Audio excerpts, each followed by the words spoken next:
ৰাণী, হে দেৱঋষি,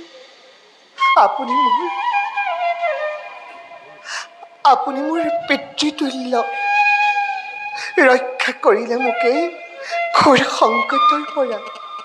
নাশে মানে স্বামী দেৱতা মোৰ, আপোনাৰ আশ্ৰিতা হৈ মই লভিম কৰোণা। নাৰায়ণ নাৰায়ণ, অহোভাগ্য আজি মোৰ। থাকিবা তুমি মোৰ আশ্ৰমত, নাহে মানে উলটি তপস্বামী তপস্যাৰ পৰা। নিতে শুনাম হৰি গীতি মন পৰশা। ৰাণী, দেৱঋষি, এই সংসাৰ মায়াৰে আৱৰা।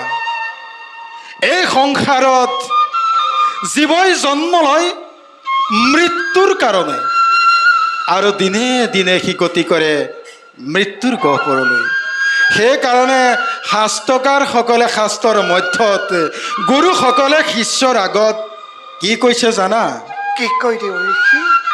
একান্ত শৰণলয় হৰি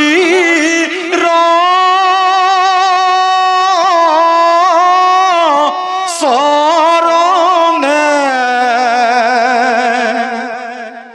নেৰিবানে ৰিবা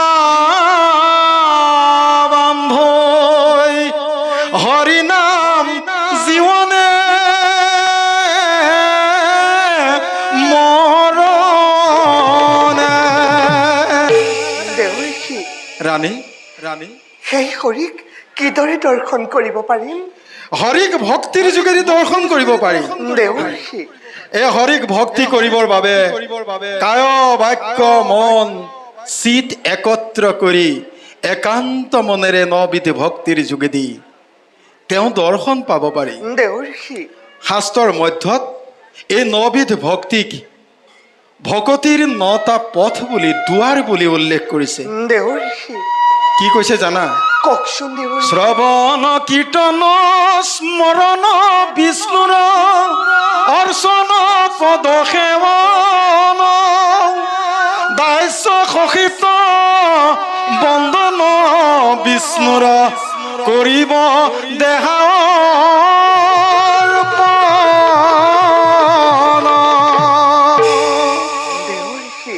একচিত্ত মনে হৰিত শৰণ লোৱা। সেইকাৰণে উপদেশত কওঁ, ভজনীতে হৰি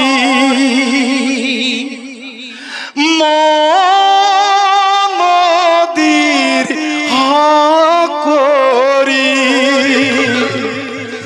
নিতে লোৱা হৰি নাম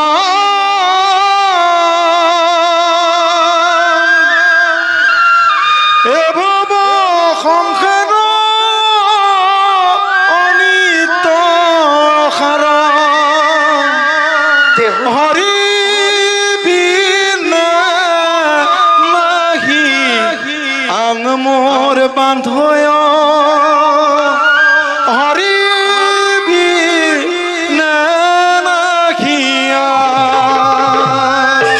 দেৱঋষি, ব'লা ৰাণী, ব'লা ৰাণী, এই পথে আমি ময়ো আপোনাৰতে লৈছো শৰণ। নাৰায়ণ নাৰায়ণ, ব'লা ৰাণী, এই পথেৰেই আমাৰ আশ্ৰমলৈ যাওঁ।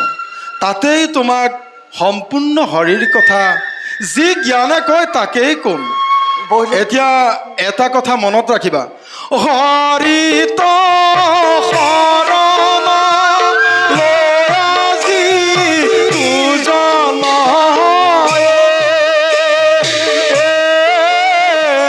হৰিৰ চৰিত্ৰ শ্ৰৱণ কীৰ্তন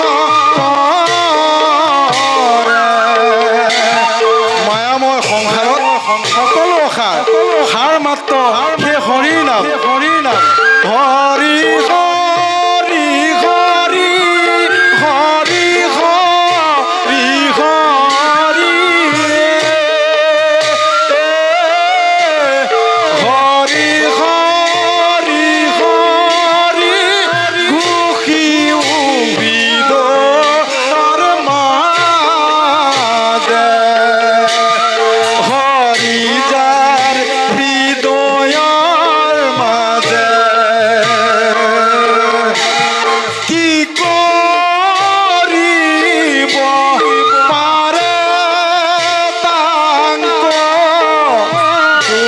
কৃষ্ণ